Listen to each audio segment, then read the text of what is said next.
Nah, di tahun 2020 ini, dalam monitoring dan evaluasi tahunan yang dilakukan, kami juga akan menilai seberapa efektif atau seberapa besar gitu ya inovasi yang dilakukan oleh badan publik dalam hal layanan informasi COVID. Nah, jadi kalau kemarin itu inovasi dalam layanan informasi secara umum gitu ya, nah kami ingin coba lebih spesifik bagaimana badan publik melakukan layanan informasi, inovasinya seperti apa, khusus di masa pandemi ini. Karena kalau kita tidak berinovasi, badan publik tidak berinovasi, saya yakin masyarakat juga kehilangan ruang gitu ya untuk mengakses informasi yang sebanyak-banyaknya. Gitu.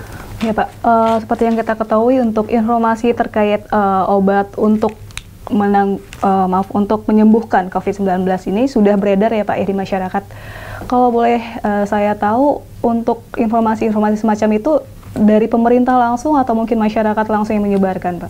Nah, jadi begini Mbak, dinamika terkait penggunaan informasi terkait obat ini terus terang saja sangat tinggi sekali dinamikanya. Sekitar bulan pertengahan, sekitar seminggu yang lalu gitu ya, itu ada banyak sekali 600 lebih hoax gitu ya yang muncul, tetapi itu sudah berhasil dikanalisir gitu ya, inventarisir gitu ya oleh Kementerian Kominfo gitu ya, dan klarifikasi gitu ya, termasuk juga dengan informasi yang beredar di masyarakat. Terus terang saja, lembaga publik misalnya Badan Pengawas Obat dan Makanan itu setiap minggu malahan kalau kita lihat itu mereka memberikan klarifikasi terkait perkembangan yang terkait dengan obat dan makanan di tengah-tengah masyarakat. Lalu juga Kementerian Kesehatan gitu ya merilis jika ada obat atau yang vaksin gitu ya yang ditemukan, meskipun sekarang banyak sekali lembaga riset termasuk universitas, beberapa universitas, ada BUMN juga gitu ya, yang hari ini terus bekerja keras, yang memang kalau diprediksi itu pada akhir tahun ini baru ditemukan gitu ya. Karena begini Mbak, untuk melaunching bahwa obat itu bisa dikonsumsi oleh masyarakat itu ada beberapa tahapannya. Ada tahap uji klinis ya, dan sebagainya, yang setiap saat produsen obat itu, apakah itu BUMN ataupun lembaga-lembaga yang kredibel gitu ya, itu tidak akan sembarang launching gitu. Jadi masyarakat juga harus hati-hati gitu ya, karena di tengah situasi yang mungkin penuh ketidakpastian katakanlah dalam hal penemuan obat ini gitu ya, ini semua orang ingin berspekulasi, rata-rata orang ingin berspekulasi, aksi ambil untung gitu ya, termasuk juga di alat-alat kesehatan. Nah, kami menghimbau agar masyarakat benar-benar mencari atau mendapatkan informasi dari sumber yang terpercaya. Ayo cross check lagi kalau dapat informasi yang nggak jelas gitu ya, misalnya di grup WhatsApp misalnya gitu kan, ini obat bisa efektif menyembuhkan COVID-19 gitu ya. Ingat di Iran gitu ya, karena di Iran itu ada ribuan orang meninggal gitu ya, karena salah mengkonsumsi gitu ya, berdasarkan informasi yang tidak valid gitu ya. Mereka, saya nggak tahu jenis zat apa gitu ya, saya tidak tahu, ada yang bilang spiritus gitu ya, itu dikonsumsi dan menimbulkan kematian yang luar biasa di Iran. Nah, kita tidak ingin hal itu terjadi di sini, sehingga kita di satu sisi ya, Komisi Informasi juga mendorong nih kemarin Bio Farma diskusi dengan kita agar bagaimana program-program atau upaya yang sehari ini dilakukan oleh Bio Farma itu bisa diketahui oleh masyarakat. Itu Mbak. Baik Pak, menghadapi lapisan masyarakat ya Pak yang berbeda-beda, untuk komunikasi yang berbeda di masyarakat itu seperti apa sih Pak, agar seluruh lapisan masyarakat tuh bisa menangkap informasi yang sebenarnya Bapak ingin sampaikan gitu? Betul, jadi tadi saya sampaikan di awal bahwa teknis penyampaian informasi kepada masyarakat itu sangat penting sekali. Bukan saja pada kontennya, bukan saja pada substansi informasi yang disampaikan, tetapi cara penyampaian gitu ya, yang mudah dicerna gitu ya dengan bahasa masyarakat, ini ternyata sangat menentukan gitu ya. Nah, kita lihat ada banyak sekali istilah baru ya beberapa bulan yang lalu yang muncul, yang ternyata masyarakat itu nggak familiar sepenuhnya dengan istilah-istilah itu. Barangkali kalangan masyarakat menengah ke atas bisa memahami gitu ya. Tapi masyarakat di bawah itu justru kesulitan, kebingungan untuk menerjemahkan, sehingga dia mengambil kesimpulan sendiri gitu ya. Nah, kami menganggap penting bahwa prinsip penyampaian informasi itu dengan cara yang sederhana gitu ya, yang mudah dipahami oleh masyarakat, itu menjadi kiat tersendiri. Nah, gugus tugas itu ada satu divisi komunikasi gitu ya, yang di satu sisi kita harus apresiasi karena informasi yang disampaikan dari sisi akurasi itu kredibel gitu ya, bisa dipertanggungjawabkan. Lalu konsistensi penyampaian itu juga terus dilakukan secara rutin gitu ya, setiap pukul 3 sore melalui media yang sangat masif sekali gitu ya. Hampir semua stasiun televisi, radio gitu ya, media cetak mainstream maupun non-stream itu terus dilakukan. Lalu yang ketiga adalah persoalannya, tantangan bagi kita semua adalah bagaimana cara atau penyampaian, pemilihan diksi gitu ya, artikulasi yang disampaikan oleh juru bicara itu bisa mengena, bisa mudah dipahami oleh masyarakat. Contoh Mbak Kiki, ketika masa pembatasan sosial berskala besar, PSBB, terus terang saja ada beberapa ya kalau kita bisa katakan gejolak kecil gitu ya di beberapa tempat. Barangkali ini terjadi akibat sosialisasi yang belum sepenuhnya diterima di masyarakat. Jadi pola komunikasi yang disampaikan oleh pemerintah provinsi gitu ya, oleh pihak-pihak yang berkompeten, ternyata butuh waktu gitu ya, butuh waktu untuk menjelaskannya secara detail kepada masyarakat. Agar apa? Agar masyarakat patuh. Jadi bukan saja masyarakat bisa memahami apa yang disampaikan, tetapi masyarakat berperilaku sesuai dengan harapan si pemberi pesan. Dalam hal ini adalah gugus tugas. Baik, untuk terkait Komisi Informasi Pusat ya Pak ya, apakah ada hal lain yang dilakukan oleh Komisi Informasi Pusat untuk mewujudkan transparansi atau keterbukaan informasi? Ya, banyak sekali hal yang perlu kita lakukan gitu ya, baik secara mandiri. Mandiri itu artinya Komisi Informasi melakukan fungsinya gitu ya secara optimal, ataupun usaha yang dilakukan secara sinergi dengan lembaga-lembaga lain. Nah, Komisi Informasi hari ini tidak menutup, Komisi Informasi Pusat maupun Komisi Informasi yang ada di provinsi itu tidak menutup proses penyelesaian sengketa misalnya. Di beberapa negara kita lihat mungkin ada Komisi Informasi yang menutup gitu ya, operasional.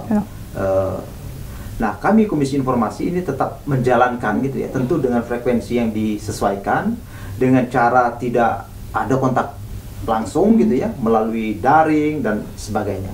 Nah, ini adalah cara-cara yang menurut saya harus terus dijaga gitu ya, karena sesuai dengan protokol kesehatan, ada tatanan baru yang ingin kita bangun, ada budaya baru yang ingin kita bangun, seperti meminimalisir kontak fisik, kontak langsung gitu ya, menjaga jarak, penggunaan masker dan protokol-protokol kesehatan lainnya yang tentu harus kita penuhi. Tentu Komisi Informasi akan terus mengembangkan upaya-upaya dalam hal mendukung upaya penanganan COVID-19. Baik, Pak. Terkait informasi yang disampaikan kepada masyarakat secara luas ya Pak ya, tentunya ada batasan-batasan informasi yang disampaikan kepada masyarakat. Betul. Ada informasi yang bisa disampaikan atau ada yang informasi yang tidak bisa disampaikan langsung kepada masyarakat. Betul. Untuk Komisi Informasi Pusat sendiri, bagaimana untuk menyikapi hal ini Pak? Ya, jadi kalau kita lihat di Undang-Undang 14 tahun 2008 tentang keterbukaan informasi gitu ya, ada informasi yang harus dibuka gitu ya, baik dengan cara serta-merta, berkala maupun tersedia setiap saat. Tapi ada juga informasi yang harus dikecualikan. Yang hari ini mungkin 1-2 hari ini sedang hangat-hangatnya dibincangkan di beberapa ruang publik.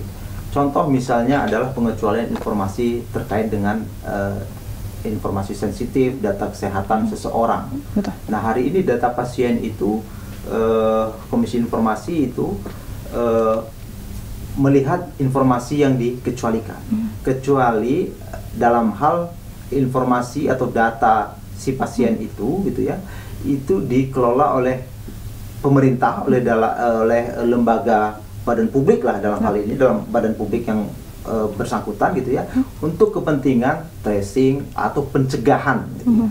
Nah, tetapi tidak demikian halnya. Data pasien ini dikelola bukan oleh pihak yang kompeten. Bahkan hari ini kita melihat ada pencurian data pasien. Data, iya, betul. Ada data spesifik terkait hasil tes PCR, ada nomor kontaknya, alamat, termasuk juga bahkan tempat di mana si pasien itu dirawat. Nah, kami terus terang saja, bukan saja Undang-Undang Keterbukaan Informasi yang mengatur ini, ada Undang-Undang Rumah Sakit, gitu ya, yang menjamin kerahasiaan data pasien, gitu ya. Lalu ada Undang-Undang Kesehatan juga. Nah, kami melihat potensi kejahatan ini ke depan, saya kira akan terus berkembang apabila tidak diantisipasi sejak dini. Nah, beberapa pihak, BSSN, gitu ya, Kementerian Kominfo, lalu Badan Intelijen Negara juga, saya yakin sedang melakukan upaya-upaya gitu ya, upaya-upaya penelusuran di mana letak bocornya ini. Karena ini sangat sensitif sekali gitu ya. Di satu sisi kita ingin mendorong transparansi apa-apa yang dilakukan oleh lembaga-lembaga, oleh pemerintah gitu ya, agar masyarakat percaya gitu ya. Tapi di satu sisi kita juga ingin memastikan bahwa informasi yang harus dikecualikan, informasi yang harus dijaga privasinya itu juga harus tetap dilindungi. Jadi ini adalah dua hal yang terus terang saja sama pentingnya.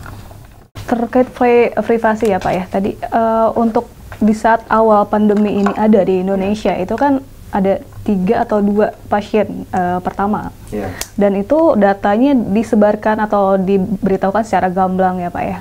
Mengapa hal itu bisa terjadi dan kenapa saat ini informasi itu hanya nama pasiennya saja, nggak ada nama pasien, nomor pasiennya aja Pak? Ya, karena begini, pertama ada banyak alasan gitu ya. Salah satunya adalah alasan agar kepanikan tidak membesar gitu ya. Nah, alasan yang kedua adalah kita tetap melindungi, kita tetap menghargai atau menghormati si pasien itu gitu kan.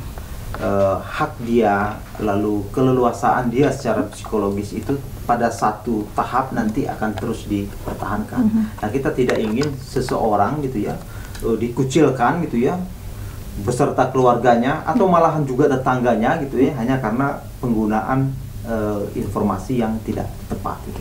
Jadi data tersebut bisa dikelola oleh pemerintah, oleh lembaga, oleh badan publik tersebut, oleh rumah sakit misalnya gitu ya, untuk kepentingan mitigasi resiko, untuk memperkecil resiko. Nah, kalau kita lihat kemarin orang dengan seenaknya saja menyebarkan di grup WA riwayat perjalanan si A gitu ya, bertemu si B, lalu si B ini juga diumbar datanya. Nah, ini terus saja tidak tepat gitu. Dan kami telah memberikan edaran juga khusus terkait itu. Jadi Komisi Informasi telah memberikan panduan juga khusus terkait dengan bagaimana cara data pribadi si pasien itu dikelola gitu. Nah, kami berharap motivasi seseorang atau sekelompok orang untuk mencoba mengakses dengan cara yang melawan hukum gitu ya atas data seseorang itu ditindak. Meskipun hari ini kita belum memiliki undang-undang pelindungan data pribadi, tetapi kita punya aturan gitu ya. Aturan ada Permen Kominfo tahun 2016, ada Undang-Undang Rumah Sakit, ada Undang-Undang Keterbukaan Informasi, ada Undang-Undang Kesehatan gitu. Sehingga kita tidak lagi berspekulasi, ini orang mengambil data untuk kepentingan apa. Bisa saja orang menerka-nerka, oh jangan-jangan data ini diambil gitu ya, untuk kemudian dimodifikasi gitu ya, sehingga orang mungkin misalnya bisa menjual obat-obat tertentu. Ya kan? Jadi ini datanya dimodifikasi gitu ya, informasinya dimodifikasi, lalu kelompok lain jual obat gitu ya, seolah-olah obat ini cocok dengan riwayat kesehatannya, kondisi kesehatannya. Nah, padahal sebenarnya ayo kita mendukung gitu ya produsen obat ya, ada BUMN, ada universitas, ada labor-labor, ada lembaga-lembaga penelitian yang kredibel gitu ya, yang ada di Indonesia ini saat ini bekerja keras untuk menemukan obat, dan mudah-mudahan kita mendengar ya beberapa saat yang lalu tahapan-tahapan itu telah dilalui, dan insya Allah pada akhir tahun kita sudah mendengar kabar baik bahwa vaksin antivirus corona ini bisa dimanfaatkan gitu ya, untuk warga Indonesia masyarakat khususnya. secara luas ya Pak ya. Secara selesai proses asesmen COVID yang dilakukan oleh Komisi Informasi, nanti kami akan memberikan sejumlah rekomendasi dan catatan-catatan penting untuk dilakukan baik oleh lembaga-lembaga badan publik, gitu ya, pemerintah dan sebagainya, termasuk juga yang ditujukan kepada pengguna informasi, kepada masyarakat.